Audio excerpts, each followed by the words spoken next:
The process with making bricks involve sand, clay, and to a certain extent water. They dumped the clay into these hoppers.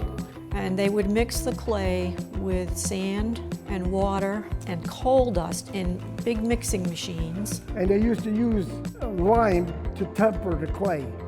If it was too soft, they add the lime to make it stiffer. The mixture gets put into a big tub grinder and eventually gets pressed into these forms.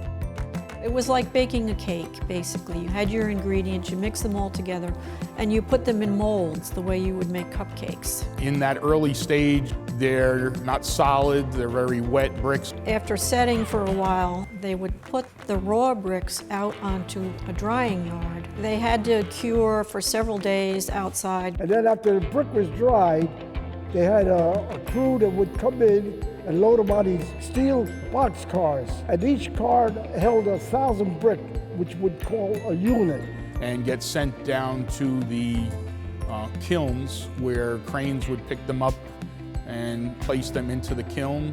They would burn them, which was basically like you would use a kiln for pottery. The process for burning kiln took about 7 days. And once the brick was burnt, then the overhead crane would pick that up and bring it out to the gantry.